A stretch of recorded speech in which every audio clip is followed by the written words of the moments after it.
Ahoy, swabs! Captain Jeff the Pirate here, at your disservice. Welcome to Captain Jeff Reviews and Questions Adventure Time. Now, this past week, we got more of the backstory of Marcy Abadier. It was a 4-night special event where both two parts of the episode were about Marcy. So, without further ado, Captain Jeff is proud to be reviewing and questioning Adventure Time, the special 8-part, 4-night series special Adventure Time Stakes. And with that, let us begin the review. Arr. Alright. After the end of Marcy the Vampire Queen, we were left on a cliffhanger. And thus we begin episode 2. Everything Stays. We see some... I like this. We start seeing some flashbacks about Marceline's life. It opens in an RV or camper. This big woman who says, "And I said yes, and that's how I met your father." So we have now seen Marceline's mom, who is human. She's an actual human.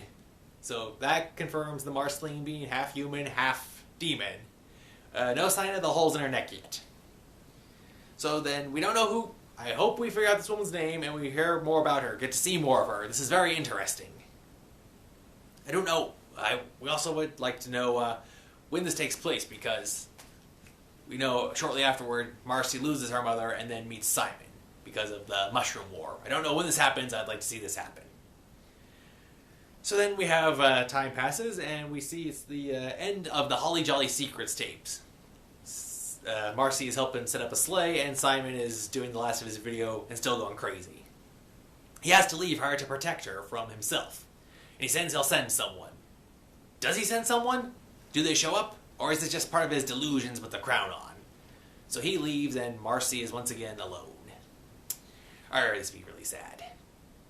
So some more time passes and we see Marceline. She's gotten older. Still no neck bite marks. And she's either running from something or chasing someone. And she encounters what I can only describe as like a evil garden gnome without the beard and one vampiric tooth. So what's like a vampire garden gnome? She stabs it, stakes it, and then using her demon powers, she absorbs its soul, and now she has the ability to fly. So is she a vampire now? So now is it what, like third human, third vampire, third demon? Yeah. So we see some more time pass, and she actually meets humans who are wearing animal hats, which is very reminiscent of the group that Susan Strong comes from.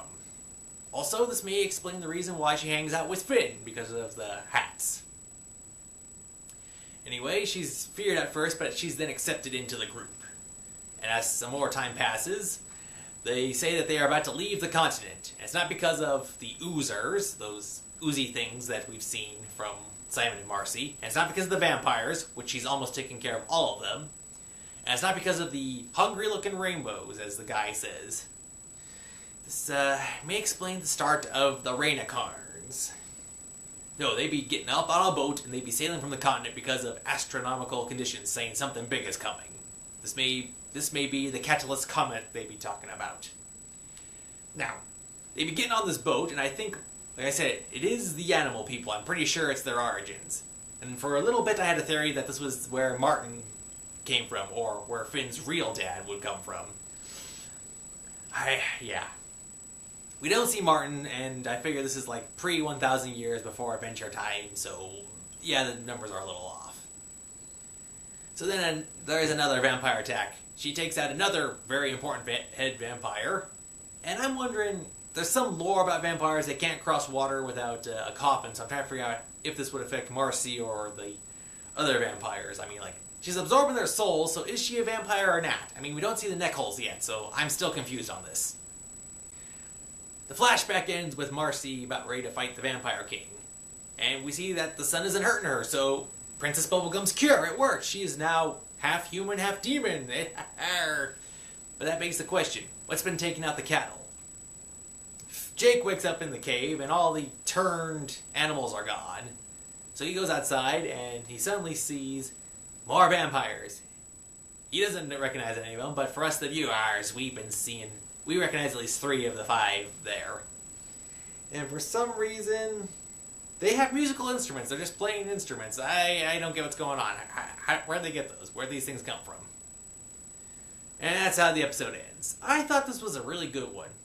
We learned about Marceline's backstory. We see that Marceline's okay, thank goodness. We saw some interaction with Simon, and we actually saw her mother. And we saw her action with other people. It was great. I really liked it.